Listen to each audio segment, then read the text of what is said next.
ఏపీలోని ఆ నియోజకవర్గంలో తండ్రి కూతుళ్ల మధ్య పొలిటికల్ ఫైట్ మొదలైంది. తండ్రి కోసం కష్టపడ్డ కూతురే ఇప్పుడు ప్రత్యర్థిగా మారబోతుందా? విపక్ష పార్టీ ఇన్ఛార్జిగా ఉన్న తండ్రిపై అధికార పక్ష నాయకురాలిగా కూతురు వార్ డిక్లేర్ చేసిందా? తండ్రి కూతుళ్ల పోరులో ఎలా ఉండబోతోంది ఆ నియోజకవర్గ రాజకీయం? ఒకసారి చూద్దామా?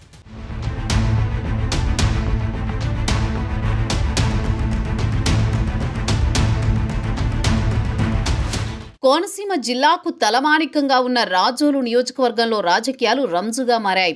2 పర్యాయాలు జనసేన అభ్యర్థిని గెలిపించింది రాజోలు. అయినా టీడీపీ, వైసీపీ రాజకీయాలు ఇక్కడెప్పుడూ హాట్గానే ఉంటూ వచ్చాయి.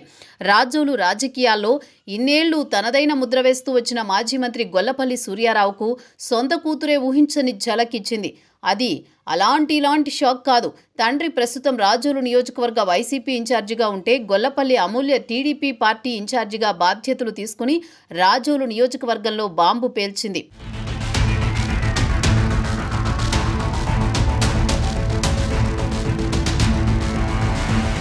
తండ్రి కూతుళ్లు 2 ప్రధాన పార్టీల ఇన్ఛార్జీలుగా రాజోలులో కొత్త రాజకీయం మొదలైంది. టీడీపీ ముఖ్య నేతలతో గొల్లపల్లి అమూల్య వరుస సమావేశాలు నడుపుతున్నప్పుడే రాబోయే కాలానికి ఆమె రాజోలు టీడీపీ ఇన్ఛార్జి కాబోతున్నారని లోగుట్టులో ఐన్యూస్ ముందుగానే చెప్పింది. చివరికి అదే నిజమైంది. టీడీపీ అధినేత చంద్రబాబు, నారా లోకేష్ గొల్లపల్లి అమూల్యను రాజోలు ఇన్ఛార్జిగా ప్రకటించడం చర్చనీయాంశంగా మారింది. దీంతో పొలిటికల్ స్క్రీన్పై తండ్రి కూతుళ్ల కథ అందరిలో ఆసక్తి పెంచుతోంది.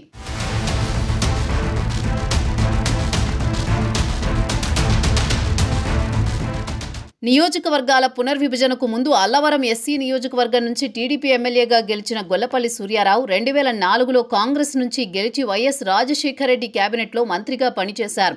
ఆ తర్వాత కాంగ్రెస్కి రాజీనామా చేసి మళ్లీ టీడీపీలో చేరి 2014 ఎన్నికల్లో రాజోలు ఎమ్మెల్యేగా గెలిచారు. 2019లో టీడీపీ తరపున పోటీ చేసి ఓటమి చెంది 2024 ఎన్నికలకు ముందు వైసీపీలోకొచ్చి ఆ పార్టీ అభ్యర్థిగా పోటీ చేసి ఓడిపోయారు. ప్రస్తుతం ఆయన రాజోలు నియోజకవర్గ వైసీపీ సమన్వయకర్తగా బాధ్యతలు నిర్వహిస్తున్నారు. ఎన్నికల ముందు పార్టీకి హ్యాండ్ ఇచ్చిన గొల్లపల్లి సూర్యారావుకు షాక్ ఇచ్చే నిర్ణయం తీసుకుంది టీడీపీ అధిష్టానం. రాజోలు నియోజకవర్గ బాధ్యతలను గొల్లపల్లి కూతురు అమూల్యకు అప్పగించింది.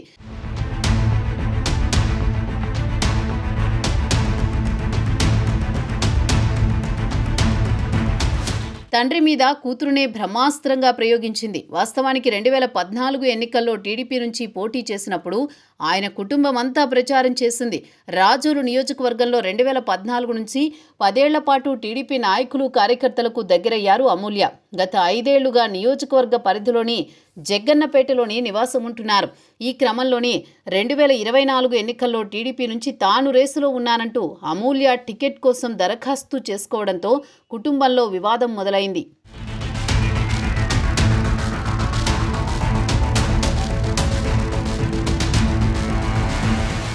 గొల్లపల్లి సూర్యారావు, ఆయన కుమారుడు శ్రీధర్ అమూల్యని పూర్తిగా పక్కన పెట్టేసినట్టు ప్రచారం జరిగింది. 2024 ఎన్నికల సమయంలో ఒక దశలో రాజోలు టికెట్ని టీడీపీ అమూల్యకే ఇస్తోందనే ప్రచారం కూడా జరిగింది. అయితే అనూహ్యంగా పవన్ కళ్యాణ్కు అత్యంత సన్నిహితంగా ఉండే మాజీ ఐఏఎస్ అధికారి దేవా వరప్రసాదరావు ఎంట్రీ ఇవ్వడంతో రాజోలు స్థానాన్ని జనసేన ఎగరేసుకుపోయింది. ఈ పరిణామాలతో అయోమయంలో పడ్డ గొల్లపల్లి సూర్యారావు వైసీపీ ఇచ్చిన ఆఫర్తో జెండా మార్చి ఆ పార్టీ అభ్యర్థిగా బరిలో దిగారు. కానీ అమూల్య మాత్రం టీడీపీలోనే కొనసాగుతూ పార్టీలో చురుగ్గా వ్యవహరించారు. పార్టీ అధిష్టానం దృష్టిలో గుర్తింపు పొంది ఇప్పుడు ఏకంగా అధికార పార్టీకి నియోజకవర్గ ఇన్ఛార్జి అయ్యారు.